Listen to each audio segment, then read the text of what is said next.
एक तरफ पहाड़ है, दूसरी तरफ तेज बहती नदियां और इनके बीच फंसी हैं कई जिंदगियां। नेपाल में आई बाढ़ ने सिर्फ सड़कें और पुल ही नहीं बहाए, बल्कि उन परिवारों की रोजमर्रा की जिंदगी भी रोक दी है जिनके लिए यही नदियां कभी जीवन का सहारा थी। सबसे चिंता की बात यह है कि हिमालय से निकलने वाली नदियां किसी सीमा को नहीं मानती। नेपाल में उठता पानी भारत तक भी पहुंच सकता है। तो क्या ये सिर्फ प्राकृतिक आपदा है या फिर हिमालय के बदलते हालात की एक बड़ी चेतावनी? आज इस वीडियो में हम यही जानने वाले हैं। आप सभी का स्वागत है दृष्टि यूपीपीसीएस चैनल पर। मेरा नाम है अभिषेक और जो बाढ़ की स्थिति आई है नेपाल में, ये बहुत ही कंसर्निंग है। खबर यह है कि नेपाल में हाल ही में विनाशकारी बाढ़ आई है और भूस्खलन भी हुआ है।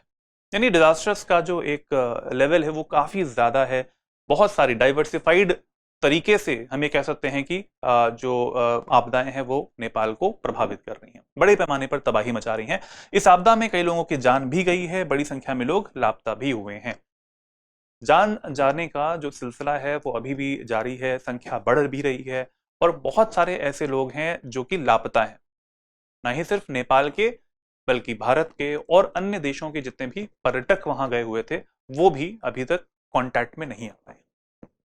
बढ़ते हैं आगे, प्रभावित क्षेत्र जान लेते हैं। सबसे पहले आपदा मुख्य रूप से नेपाल के रसुआ और नुवाकोट जिलों में देखने को मिलती है।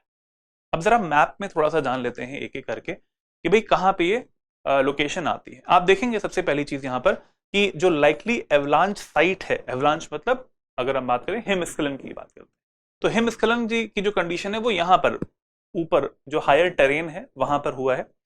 उसके बाद जो ये येलो कलर की लाइन आपको दिखाई दे रही है ये भूत कोसी रिवर है और यहाँ पर इसका प्रभाव हमें देखने में मिलता है। जितने भी गांव या फिर जो बसे हुए इलाके थे इस नदी के आसपास के, वहां पर काफी ज्यादा दुष्प्रभाव देखने में मिल रहा है। यानी वहां पर बाढ़ की स्थिति है, साथ में मड फ्लो भी हो रहा है, कीचड़ पूरा भर चुका है और कई जान माल का नुकसान भी वहां पे हुआ है। जैसे मैंने यहाँ पर बताया आपको, जिले हैं रसुआ और नुवाकोट, ये नेपाल के जिले हैं और दोनों जिले आपस में सीमा को साझा भी करते हैं। उनके साथ में एक रिवर भी आगे चल के यहाँ पे प्रवाहित होती है, उसका नाम है त्रिशूली रिवर। त्रिशूली रिवर, ये वाला जो क्षेत्र है इसे हम रसुआ बोलेंगे, रसुआ बोलेंगे और इसके नीचे जो जिला यहाँ पे लगता है उसे बोलते हैं नुवाकोट, नुवाकोट ये बोल देंगे।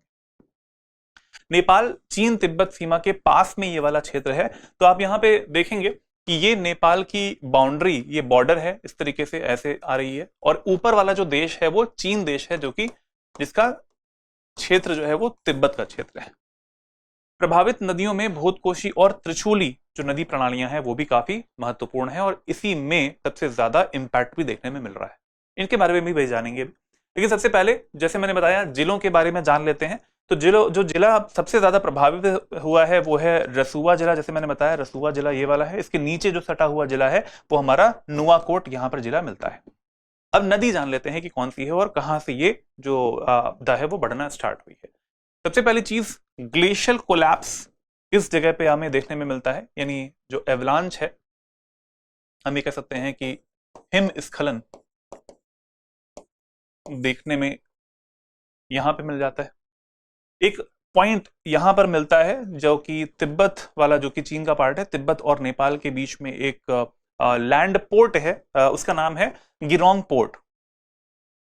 न्यूज चैनल्स पर और कई सारे ऐसे हैंडल्स जो हैं, मीडिया हैंडल्स, वहां पर एक वीडियो आया है जहां पर बिल्डिंग के पीछे से पानी बढ़ता हुआ चला आ रहा है। वो गिरोंग पोर्ट का ही एक क्षेत्र है।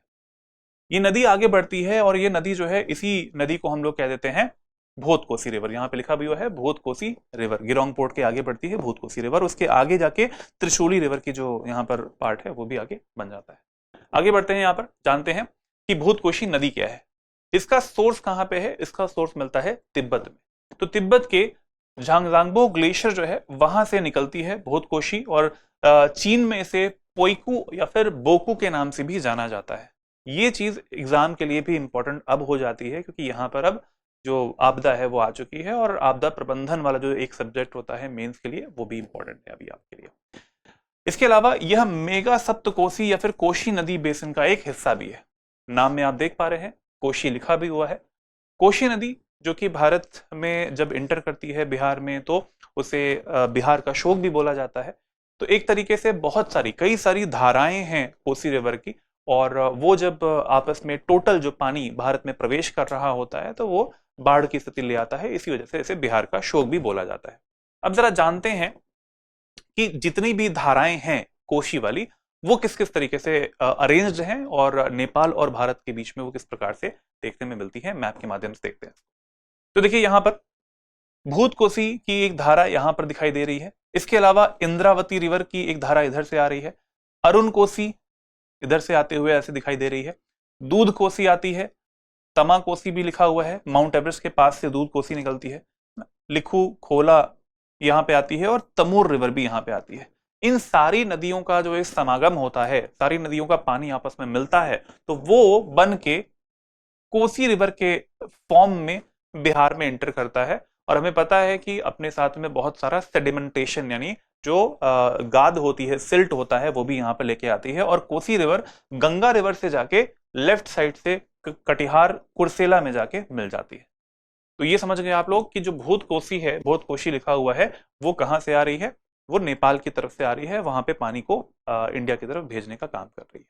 अब जरा देखते हैं यहाँ पर कि जो त्रिशूली नदी, जो दूसरी नदी थी, दूसरी नदी वो हमारे भारत देश की तरफ अगर आ रही है तो वो कैसे इम्पैक्ट कर सकती है जो हमारे बाढ़ग्रस्त इलाके बन सकते हैं वेस्ट चंपारण के। देखिए न्यूज के आर्टिकल भी यहाँ पर यही कह रहे हैं, त्रिशूली नदी का बांध टूटने के बाद पश्चिमी चंपारण प्रशासन अलर्ट पर आ चुका है। सतर्कता बरतने की अपील भी कर रही है सरकार और साथ साथ तटबंधों की लगातार निगरानी करने का निर्देश भी दिया जा रहा है। अब जरा समझिए, एक रिवर थी जिसका पानी कोसी की तरफ जा रहा था, कोसी वाले जो चैनल सिस्टम है उसका, उसमें जा रहा था। दूसरी रिवर आती है त्रिशूली रिवर, और त्रिशूली रिवर जो है वो उसका पानी कहाँ पे आ रहा है, वो आता है गंडक की तरफ। अगर आप देखें यहाँ पे ध्यान से, ये जो पार्ट आ रही है, जो रिवर आ रही है, ये नेपाल का पार्ट है। नेपाल से जैसे ही इंडिया में आती है, बिहार में एंटर करती है, गंडक रिवर सिस्टम का ये पार्ट बना लेती है। तो त्रिशूली के साथ में अगर आप कभी भी अगर आप रिवर को जोड़ना होगा तो वो गंडक रिवर सिस्टम का पार्ट होती है। और गंडक रिवर सिस्टम जो है, अब इसके बारे में भी जान लेते हैं। तो जो गंडक रिवर सिस्टम होता है ये आपको मिलता है 3 देशों में। कौन कौन से 3 देश हैं? इसका जो बेसिन मिलेगा आपको वो मिल जाता है हमारा जो चाइना वाला पार्ट है, तिब्बत वाला पार्ट है, उसमें मिलता है गंडक रिवर का बेसिन मिलता है। ये चाइना तिब्बत वाले पार्ट में मिल जाएगा। दूसरा आता है नेपाल में मिल जाता है, जैसे कि आपको इस फोटो में दिखाई दे रहा है, इमेज में दिखाई दे रहा है। और इंडिया में आता है। इंडिया में अगर आपसे पूछा जाए कौन कौन से स्टेट्स में आता है गंडक रिवर का बेसिन, तो वो उत्तर प्रदेश के 2 जिले आते हैं और बाकी जो है वो बिहार के जो जिले हैं वो आ रहे होते हैं और इस तरह से एंटर कर रही होती है गंडक रिवर। तो बात यह है कि अगर पानी बढ़ेगा इसमें, त्रिशूली रिवर में अगर पानी बढ़ेगा, आप ये आज की ही न्यूज है, पश्चिमी चंपारण प्रशासन काफी अलर्ट पे भी है क्योंकि पानी का स्तर लगातार बढ़ भी रहा है, तो बाढ़ आने की संभावना बढ़ जाती है काफी ज्यादा। आगे बढ़ते हैं। इस बाढ़ का जो बाढ़ बन रही है उसका मुख्य कारण क्या है, रीजन क्या है? तो रीजन के तौर पर ग्लेशियर का टूटना यानी ग्लेशियल कोलैप्स को ही सबसे बड़ा रीजन माना जा रहा है। विशेषज्ञों के अनुसार इस आपदा का मुख्य कारण ग्लेशियर का अचानक से टूटना है। ग्लेशियर टूटने के कारण काफी बड़ी मात्रा में बर्फ, साथ साथ चट्टाने, साथ साथ जो मलबा है, डेब्री है, वो सारा नदी घाटी जितने भी क्षेत्र हैं वहां पर आता है। वहां पर आने के बाद में क्योंकि ढलान वाला क्षेत्र है तो वो आगे बढ़ता हुआ चला जाता है, उसी वी शेप की वैली से होते हुए तेजी से बहता है और अपने रास्ते में आने वाले जितने भी घर हैं, जितने भी रिहायशी इलाके हैं, उन सबको जमींदोज करते हुए वो आगे बढ़ जाता है। आगे बढ़ते हैं। इसके अलावा कुछ पॉइंट्स ये भी हैं कि अगर हम ब्रॉडर पर्सपेक्टिव की बात करते हैं, एक बड़े तर्क की बात करते हैं, तो वो ये है कि जलवायु परिवर्तन का प्रभाव भी इस आपदा को प्रभावित कर रहा है। जैसे कि अगर हम बात करें हिमालय क्षेत्र में, हम जानते हैं कि तापमान बढ़ रहा है, वैश्विक ताप वृद्धि हो रही है, ग्लोबल वार्मिंग हो रही है। इससे क्या हो रहा है, जितने भी ग्लेशियर्स हैं, जितने भी आईसी पीक्स हैं, बर्फीली चोटियां हैं, वहां पर पिघलना, बर्फ का पिघलना स्टार्ट हो चुका है। और पिघलने से क्या होता है, ग्लेशियल लेक्स बन जाती है। ग्लेशियर लेक्स, जहां पे ग्लेशियर होते हैं, वहां से बन जाती हैं हिमानी झीलें या फिर हिमनदीय झीलें उनको बोला जाता है। इसके कारण क्या होता है, काफी ज्यादा ग्लेशियर अस्थिर हो जाते हैं। ग्लेशियर लेक्स जो होती हैं वो कभी कभी ऐसा होता है, अगर लैंडस्लाइड होता है, भूस्खलन होता है, हिमस्खलन होता है, अर्थक्वेक होता है, ऐसी कोई भी घटना अगर होती है तो उसके बाद ग्लेशियर लेक्स जो हैं वो टूट भी जाती हैं, उनका तटबंध जो होता है वो टूट जाता है और उससे बनती है एक आपदा जो कि आज के समय में बहुत ही इंपॉर्टेंट है, that is glacier lake outburst flood, GLOF के नाम से इसे जाना जाता है। ये हमारे एग्जाम के लिए भी काफी महत्वपूर्ण है, चाहे वो प्रीलिम्स एग्जाम हो चाहे वो मेंस एग्जाम हो। आगे बढ़ते हैं। फ्लैश फ्लड टॉपिक भी काफी ज्यादा न्यूज में है। तो फ्लैश फ्लड क्या होती है? तो फ्लैश फ्लड का मतलब है, फ्लैश मतलब बहुत तेजी से आने वाली बाढ़। तो हमने इस दुर्घटना में इसको भी देखा है, जो बहुत कम समय में, कुछ मिनटों से ही, कुछ घंटों में बहुत ज्यादा बाढ़ की स्थिति पैदा कर देती है। इसमें जलस्तर बहुत तेजी से बढ़ रहा होता है और कम समय में ही बड़े क्षेत्र को प्रभावित कर देता है। सामान्य बाढ़ की तुलना में बहुत तेज आती है, विनाशकारी होती है और अप्रत्याशित भी होती है। मतलब इस लेवल की बाढ़ आती है जो कि बहुत कम समय में आएगी। जनरली क्या होता है, रेनफॉल से, यानी अगर वर्षा हो रही होती है तो वर्षा से आने वाली जो बाढ़ होती है वो धीरे धीरे पानी चढ़ता है। लेकिन यहां पर क्या हो रहा है, सडन से बाढ़ जो है वो आना स्टार्ट कर जाती है।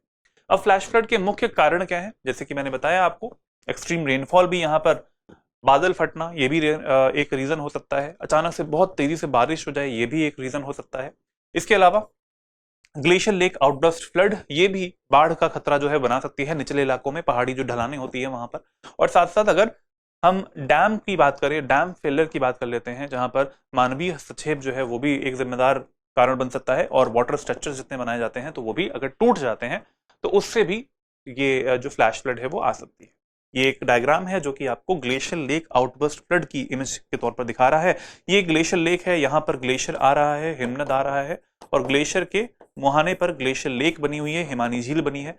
जितना भी नेचुरल जो तटबंध बने होते हैं, अगर वो लैंडस्लाइड आने से या फिर भूकंप आने से अगर वो टूट जाते हैं तो जितना भी पानी इस झील में होता है वो सारा ओवरफ्लो करके रिहायशी इलाकों की तरफ चला जाता है और वहां पर बाढ़ की स्थिति पैदा कर देता है।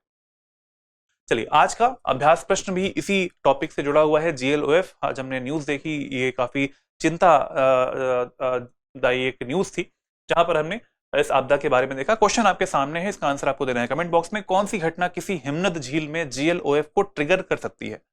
आपके सामने 4 ऑप्शन हैं। झील में हिमनद या चट्टानी मलबे का अचानक गिरना, हिमनद झील के जलस्तर में कमी आना, सामान्य मौसमी हिमपात में वृद्धि होना, या फिर नदी में तलछट की मात्रा का कम होना। आपको देना है इस क्वेश्चन का आंसर कमेंट बॉक्स में। आप सभी लोगों से एक दरख्वास्त है कि इस चैनल को जल्दी से सब्सक्राइब कर लीजिएगा। इसके अलावा इस वीडियो को आप लोग लाइक करें, अपने दोस्तों तक पहुंचाएं, जिससे कि वो भी जान पाएं कि इस आपदा का रीजन क्या है। आज के लिए इतना ही, मिलते हैं अगली वीडियो में। जय हिंद, जय Bharat, take care, good bye. अब एग्जाम की तैयारी को और बेहतर करने के लिए हमारे चैनल को लाइक, शेयर और सब्सक्राइब करना ना भूलें।